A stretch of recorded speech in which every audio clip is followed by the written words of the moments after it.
Hey, I'm still competitive when I get home too. I can't turn that off.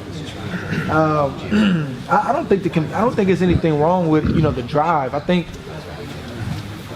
that and that's why it's so important. That's why I told you guys a little bit earlier about, like, you got to know your situation and you have to know your process, because what the world may look at and say it's a bad thing, for me personally, that was God's process for me. Like, I only want the amount of fame that you want me to have, because maybe that's all I can deal with. I only want the kind of attention that you want me to have. I only want to fight as long as you want me to fight, because He knows what I need. So even my whole career, slow and steady and consistent. It wasn't like this. We didn't shoot up overnight. We don't always get the fanfare, but that's my story and that's what I need. So going through my process keeps me humble. I just won the biggest fight of my life, not necessarily getting the respect. Keeps you humble, keeps me grinding, keeps me centered, and it keeps everything in perspective, where I give my all to the sport. I love the sport, but I'm not so wrapped up in it that when it's time to walk away, I can't walk away. You see what I'm saying? So when I look at the whole process, it's like, man, when I was going on, I hated the way that was happening. I hated the way I felt, but that was my process, and now I understand that that's the way it was supposed to be. This last situation, one of the biggest fight of my life, and I kind of called it. I kind of knew that was going to happen. I've looked at the history of the sport, and certain guys that get that kind of treatment. You look at Bernard, you look at Roy, you look at Floyd. Same types of things.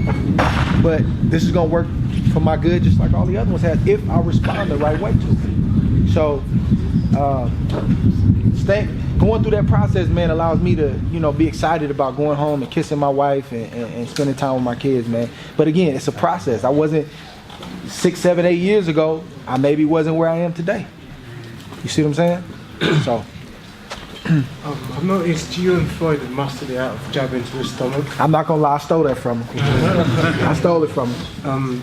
How do you know when to throw the right jab without getting cancer? Because both of you have had much success in doing it without getting. Because I try it after watching your video, and I get like a quick right hand. Yeah. So how do you know when to do it at the right time before? It's repetition, and then it's just a feel.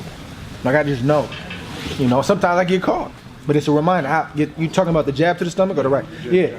It's just a feel. Like, I know that nobody likes getting hit in the body. Nobody. I hate it.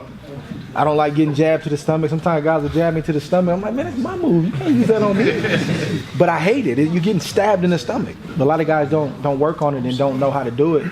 But I guarantee you, if you work on this bag day in and day out, pop, pop, and you work on certain things, work on it on the mitts, work on it in sparring, and you're probably gonna get caught early. Then all of a sudden, you give it a little time. Give me an example, like, even my inside game. Like, I came from the Olympics. It's about, picking and poking, outpointing the other guy. But I had a coach who was a visionary. So right around year 2, year 3, he said, listen, Dre. He said, I don't watch what you do well. I know what you do well. He said, I'm looking at where you can be beat. And I'm like, what do you mean? I'm, in my early 20s. I'm young. He said, the only thing that can beat you right now is a buzzsaw. Somebody that he don't care that he's getting hit. He wants to get inside. He's in tip-top shape, and he can go all night. He said, I know you can fight him back and you're tough, but we got to work on the inside game. So every day, he put his vest on, his shield on. He get the big mitts, and he work on it. And I hate it. I see him getting that stuff. I'm like, man, I don't want to work on that stuff today because it wasn't comfortable. I'm used to being at distance, boom, being slick, and then he work on getting inside with the jab here, folding, and then what to do, what kind of punches to throw. And then year 4, year 5, year 6, the Allen Green fight is when it first showed up. Everybody's like, oh, the inside game. But that was 3, 4 years in the making. It's the same thing with the jab. You work on this stuff. It's like putting money in the bank. Money in the bank. People don't see the money you put in the bank, but then you hit return, or you go check that balance, and they like, oh, you got a lot of money, man. I've been saving up. So it's just the reps. It's the boring stuff. It's the day-to-day stuff. All the slick stuff is cool, But the fundamentals is what gets you by. The fundamentals will win you a fight. The fundamentals will get you out of trouble. If you find yourself in trouble, you hurt, fundamentals, a jab, getting your hands back in place. Another example, like, I don't know how many of you guys watch basketball. Anybody? Anybody? Any Warriors fans up in here? No? What? Okay. Well, I'll give you the basketball. This may not be a good example, but like in basketball, they do layups. You know, you got your basic right hand layup, you got your left hand layup. Nobody taught LeBron James or you know, Russell Westbrook to do a one-handed dunk. But they mastered the fundamentals, and then they took that just happened.